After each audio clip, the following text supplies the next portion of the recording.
नमस्कार दोस्तों, इस वक्त की कई बड़ी खबरें निकलकर सामने आई है। हफ्ते भर से बिहार के अंदर जो राजनीतिक गलियारों में उथल पुथल नजर आ रहा है, इन सभी खबरों से आप भली भांति समझ सकते हैं कि बिहार की सियासत में क्या चल रहा है, आगे क्या होने वाला है। दरअसल जिस तरह से बिहार में राजनीतिक खींचातानी चल रही है, अब नीतीश कुमार ने आरजेडी के साथ जाने के संकेत दे दिए हैं। अब इसी से Bharatiya Janata party back foot पर आ गई है। बैक फुट पर आने के बाद भारतीय जनता पार्टी ने बड़ा ऐलान कर दिया। पूरे खबर के बारे में आपको विस्तार से बताएंगे। वहीं इसी के साथ ही आपको बता दें, राजद के मुखिया लालू प्रसाद यादव को लेकर बड़ी खबर सामने आई है। एक खबर लालू यादव के शुभ चिंतकों, समर्थकों और खासकर लालू परिवार के लिए बहुत ही अच्छी खबर है। क्या पूरी खबर आपको उसके बारे में बताएंगे।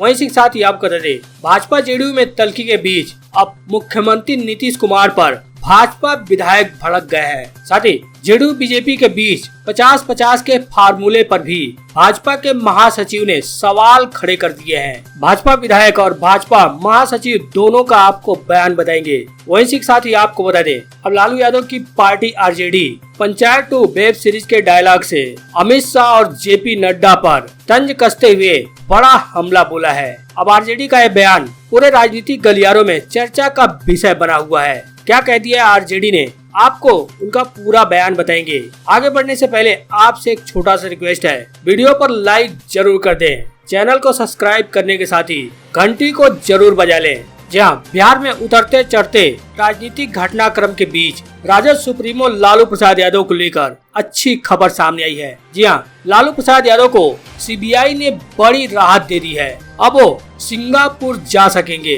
बता दे, आरजेडी के प्रमुख लालू यादव अपने इलाज के लिए सिंगापुर जाना चाहते थे। डॉक्टर ने भी ऐसी राय दी थी, जिसको लेकर लगातार कोशिश में जुटे हुए थे। लेकिन अब लालू प्रसाद यादव के इलाज के लिए वो सिंगापुर जा सकेंगे। बता दे, चारा घोटाला मामले की सुनवाई कर रही पटना के व्यवहार न्यायालय स्थित केंद्रीय जांच ब्यूरो यानी सीबीआई की विशेष कोर्ट ने लालू प्रसाद यादव को उनके पासपोर्ट के नवीनीकरण की अनुमति दे दी है। अब इससे लालू प्रसाद यादव के विदेश जाने का रास्ता साफ हो गया है। अब वो सिंगापुर जाकर किडनी ट्रांसप्लांट करवा सकेंगे। बताया रहे कि इसके लिए लालू प्रसाद यादव जल्द रवाना होंगे। साथ ही लालू प्रसाद यादव के छोटे बेटे तेजस्वी यादव और पत्नी राबड़ी देवी भी जा सकती हैं। बता दे, कोर्ट में आवेदन देकर लालू की वकील सुधीर कुमार सिन्हा ने पासपोर्ट के नवीनीकरण कराने की अनुमति मांगी थी। चारा घोटाले का एक मामला पटना के विशेष कोर्ट में लंबित था, जिसमें लालू भी आरोपित है। अभियोजन की गवाही के लिए कोर्ट ने 10 अगस्त 2022 की अगली तिथि तय की थी, यानी तय की है। बता दें, फिलहाल दिल्ली में अपनी बड़ी पुत्री डॉक्टर मीसा भारती के आवास पर इस वक्त राजद सुप्रीमो लालू प्रसाद यादव है। इस वक्त किडनी की समस्या से गंभीर रूप से जूझ रहे हैं। पिछले दिनों पैर स्लिप हो जाने के कारण उनको चोट आ गई थी, जिसके बाद उन्हें दिल्ली के एम्स हॉस्पिटल में भर्ती कराया गया था। हालांकि अब एम्स हॉस्पिटल ने उन्हें रिलीफ दे दिया है और वहां से डिस्चार्ज हो चुके हैं। और आगे बढ़ते हुए आपको बता दें, पिछले कई महीनों से जेडीयू और बीजेपी में खींचतान की खबरें सामने आती रही और लगातार राजनीतिक गलियारों में इस बात की अटकलें लगती रही कि जिस तरह से भाजपा और जेडीयू के बीच तनातनी चल रही है, उससे क्या नीतीश कुमार आरजेडी के साथ चले जाएंगे। जिस तरह से जेडीयू भाजपा नेताओं के बीच जो चल रहा है, जिसके बाद भारतीय जनता पार्टी ने सभी 243 में से 200 विधानसभा सीटों पर जीत पक्की करने के लिए कार्यकारिणी की बैठक की, जिसमें अमित शाह, भाजपा के राष्ट्रीय अध्यक्ष जेपी नड्डा सहित कई दिग्गज नेता पहुंचे। उसके बाद कहीं न कहीं यह देखा जाने लगा कि जिस तरह से भाजपा 200 सीटों पर तैयारी कर रही है, उससे जेडीयू के कई नेता खासकर अध्यक्ष सामने आए और उन्होंने कहा कि 200 क्या 243 सीटों पर भाजपा तैयारी करे, तो क्या सीधे तौर पर तो नहीं, क्या माना जाए कि नीतीश कुमार ने आरजेडी के साथ कहीं न कहीं जाने के संकेत दिए थे। हालांकि जेडीयू अध्यक्ष के बयान के बाद भाजपा बैक फुट पर आ गई थी और अमित शाह ने दूसरे दिन ऐलान करते हुए कहा कि बीजेपी जेडीयू मिलकर 2024 लोकसभा चुनाव और 2025 का विधानसभा चुनाव साथ मिलकर लड़ेंगे। बीजेपी ने घोषणा फैसला किया कि नीतीश कुमार की पार्टी जेडीयू के साथ गठबंधन करके रही मैदान में भारतीय जनता पार्टी उतरेगी। इसके बैठक के बाद ये भी बताया गया कि जेडीयू के साथ कोई खींचतान नहीं है, बीजेपी हमेशा गठबंधन धर्म निभाती है। गौरतलब है कि नीतीश कुमार और बीजेपी के रिश्ते पिछले कुछ दिनों में उतार चढ़ाव भरे रहे। ऐसे में नीतीश कुमार भी संकेत दे रहे हैं कि अगर ऐसा ही चलता रहा तो वे विपक्षी पार्टियों के साथ मिलकर भी सरकार बना सकते हैं, जैसा कि पिछला रिकॉर्ड रहा है। हालांकि भारतीय जनता पार्टी ने इसे भांपते हुए बड़ा ऐलान करते हुए सीधे कह दिया कि 2024 का लोकसभा चुनाव और 2025 का विधानसभा चुनाव जेडीयू और आरजेडी साथ में लड़ेगी। बहरहाल इन सब के बीच 2019 के लोकसभा चुनाव के दौरान दोनों पार्टियां बीजेपी और जेडीयू ने 50-50 के फार्मूले पर आपस में बिहार की सीटों का बंटवारा किया था, लेकिन राष्ट्रीय महासचिव अरुण सिंह के पहले से ज्यादा सीटों पर चुनाव लड़ने के ऐलान के बाद अब 50-50 के फार्मूले पर सवाल खड़े हो गए हैं। अरुण सिंह ने बीजेपी कार्यकर्ताओं के सामने पिछली बार से ज्यादा सीटों पर जीत का लक्ष्य देते हुए 50-50 के फार्मूले को ध्वस्त कर दिया। बताते चले कि पिछली बार जेडीयू को ओर से 50-50 का फार्मूला जेडीयू को ओर से ही दिया गया था, जिसमें 17-17-6 का समीकरण बना था, यानी लोकसभा की 40 सीटों में से बीजेपी के पास 17, जेडीयू के पास 17 और बाकी बची 6 सीटें एलजेपी को दी थी। अब भाजपा की राजनीति को देखे तो कहा जा सकता है कि बीजेपी यहाँ पे आक्रामक पॉलिटिक्स कर रही है। उसने मुकेश सहनी के सारे विधायकों को अपने पार्टी में शामिल करा लिया। वहीं लोक जनशक्ति पार्टी में टूट के बाद 5 सांसदों को भी अपने पाले में लिया। माना जा रहा है कि बीजेपी अग्रेसिव पॉलिटिक्स जेडीयू को 10 में से भी कम सीटों पर समेटने की रणनीति पर काम कर रही है। अब देखना महत्वपूर्ण होगा कि आगामी लोकसभा चुनाव के दौरान बीजेपी जेडीयू के बीच सीट बंटवारे पर क्या पेच फंसता है।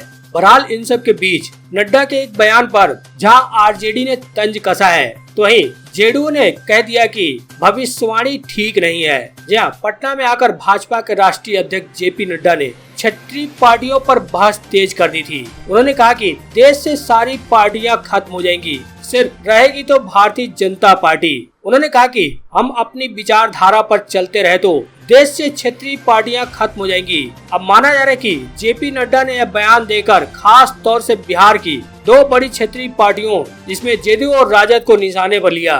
जेडीयू तो यहाँ सरकार में एनडीए के हिस्सेदार है और इसी क्षेत्रीय पार्टी जेडीयू से ही नीतीश कुमार को भाजपा ने बिहार का मुख्यमंत्री बनाया है। बड़ी बात है कि नड्डा ने यह बयान ऐसे समय पर दिया है जब जेडीयू और भाजपा के प्रदेश स्तरीय नेताओं के बीच लगातार खींचातानी चल रही है, लगातार बयानबाजी चल रही है। गाहे बगाहे ऐसी खबरें सामने आई जाती है कि भाजपा ने यानी भाजपा नेता ने जेडीयू पर हमला बोला, तंज कसा। जेडीयू नेता ने भाजपा नेता को बड़ी नसीहत दी। ऐसी खबरें सामने आती रहती है। जेडीयू की ओर से संसदीय बोर्ड के अध्यक्ष उपेंद्र कुशवाहा और भाजपा की ओर से प्रदेश अध्यक्ष संजय जायसवाल ने कई बयान एक दूसरे पर दिए।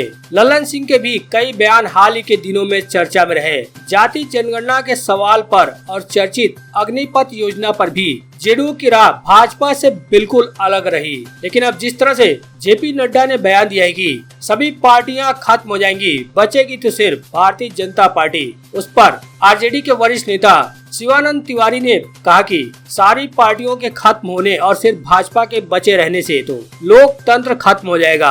आरएसएस लोकतंत्र को पसंद नहीं करता है, वह भारतीय संविधान में यकीन नहीं करता है। वे लोग संविधान में मनुस्मृति को लाना चाहते थे, आज वे भी मनुस्मृति को ही संविधान मानते हैं। उनका कहना है कि राजद का आधार बिहार है, क्षेत्रीय पार्टियां उस समय तक रहेंगी जब तक क्षेत्रीय आकांक्षा को राष्ट्रीय राजनीति में जगह नहीं मिल जाता।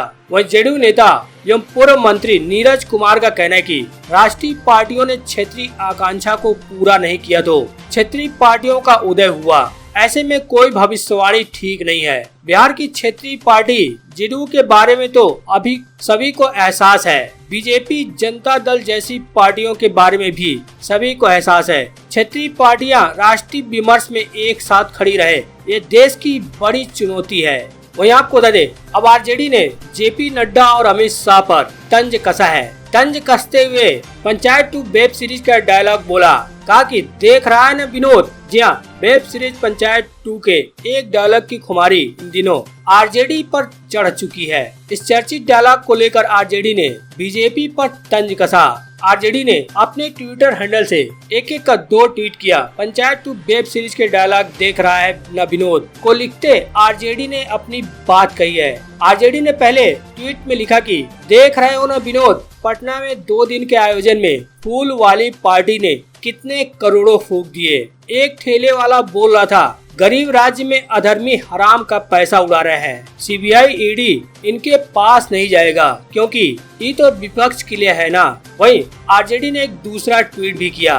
ट्वीट करते हुए लिखा कि देख रहे हो ना विनोद, जगत और अमित ने पटना में स्वच्छ भारत अभियान की ऐसी धज्जियां उड़ाई कि हजारों खाने की भरी प्लेट सड़कों पर बदबू फैला रही है। इतना कूड़ा फैलाया कि साफ करने में हफ्तों लगेंगे। इनका क्या, ये तो बिल पर बापू का चश्मा छापकर स्वच्छ भारत के नाम पर टैक्स वसूलेंगे। जहाँ इस ट्वीट के साथ ही आरजेडी ने वो वीडियो शेयर किया है जिसमें लिखा है कि बाहरी लोग आए और पटना को गंदा करके चले गए। बताया जा रहा है कि बीजेपी की कल जो सभा हुई थी वहाँ पर खाने पीने का प्रोग्राम हुआ था। खाने के बाद वहाँ पर सड़कों पर ही वैसे ही प्लेटों में खाना और जूठे प्लेट फेंक दिए गए। ये आरजेडी की तरफ से दावा किया जा रहा है।